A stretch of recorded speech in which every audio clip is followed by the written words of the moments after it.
Hey guys, this is Colin. I'm one of the design engineers here at Rennline. Today I'm going to be walking you through how to install these 993, 964 carbon fiber aero mirrors on your car. Let's get into it.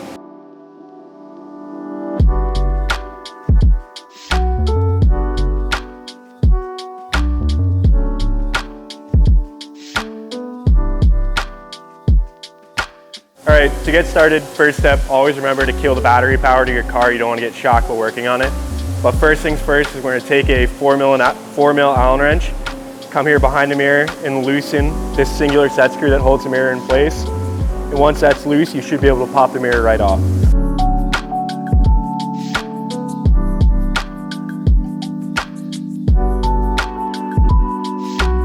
So one thing to remember with a lot of these older cars is they've had a lot of previous owners, this one in particular, but also what comes with that is people have done a lot of work to them. This car, the mirrors have been off. The car from the factory comes with a pin connector, and in a previous case when this car was repainted, they didn't remove it properly and they just cut it. So what we're gonna have to do to replace these mirrors is we're just gonna have to cut the wires and solder them back later. So not a big deal, but just something to be wary of on your car.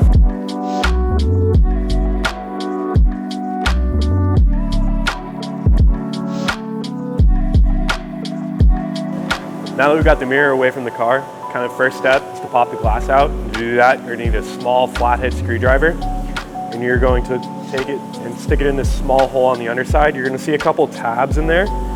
All you're gonna do is push them to the right-hand side, and that should release your glass.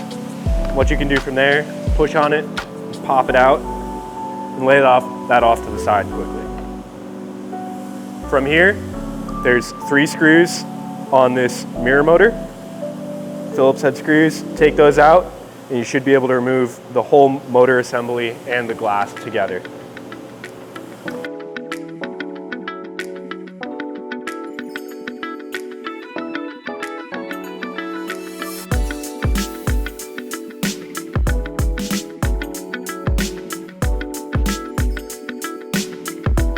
Next step we need to do is we need to separate the mounting base from the mirror housing itself. To do this, you are going to take a little more refined version of these, which you got with your kit. So a spacer, an M14 nut and flathead screw, and a washer. So what you're gonna do with these is you're gonna take for this bolt and insert it in this flange hole on the bottom. It should sit recessed enough to get a 14 mil Allen in there. From there, you're gonna take this spacer, and on the top side, you're going to feed the spacer over the top, like so. And then take that washer, feed it over that bolt, and then kind of fiddle your way to get that nut on top of that bolt.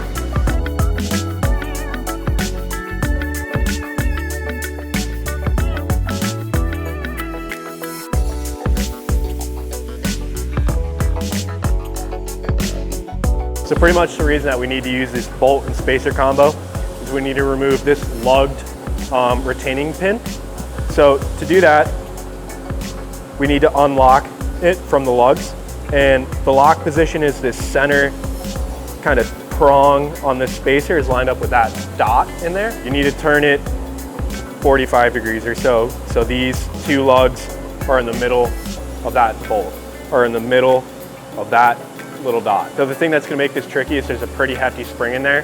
And to do that, we need to compress that spring using this nut and this screw, and then we can twist that whole lug.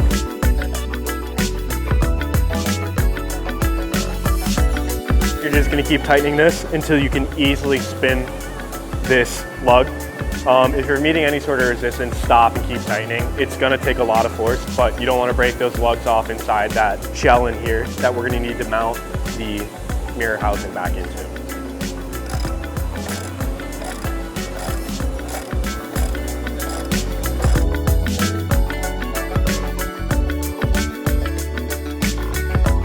Now that we got this spring and this retaining lug out, what we can do is take out this inner shell that we're gonna use to mount the motors. Pretty easy. There's 1 Phillips head screw here, and there are 3 on the inside. Pop those out and it should slide right out.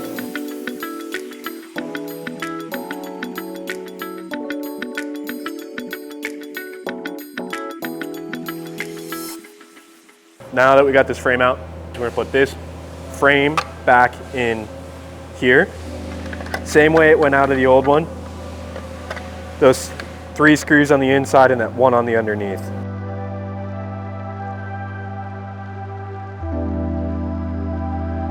And when you're installing this bottom screw, don't forget to grab the gasket from the old mirror.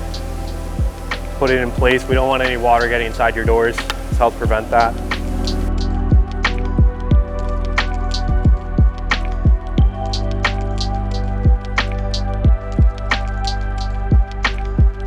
Now to reassemble the mounting base to the mirror, you are going to take this other black piece, this black anodized screw with a pass-through with a 14 mil Allen and the 2 flat-sided nut.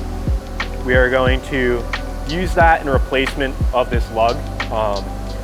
This spring is pretty strong, and really the only way to put this one back in is to kind of lay the mirror on its top and force it back down. And we don't want you guys cracking your mirror. So we made this little adapter so you can just screw it together and it should clamp. Works much better.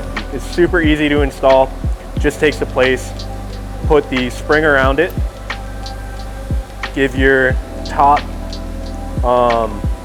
nut piece a little bit of blue Loctite.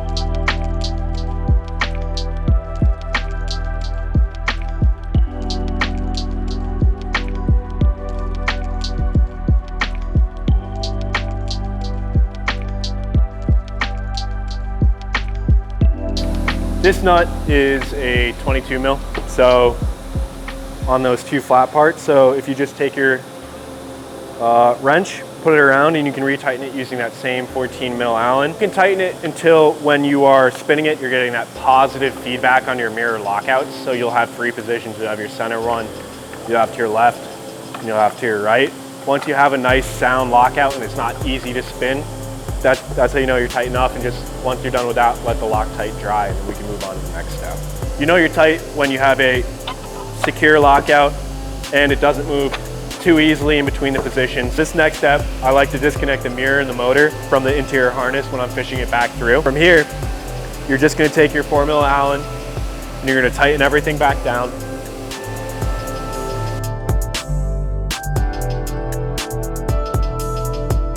Next, we're just gonna be installing the mirror and the motor the same way we took it out with those couple screws. From there, should be good to go. Pretty simple, just following your steps backwards.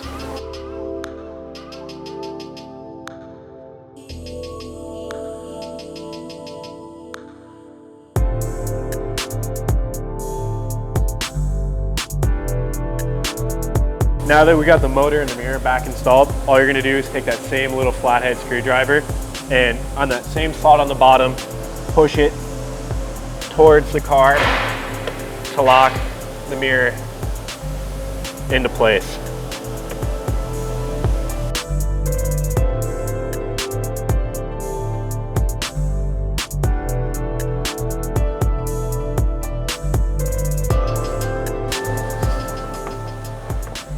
All right guys, that wraps up your install of your 993 and 964 mirrors. If you like these parts and want to see more, check us out at Rennline.com.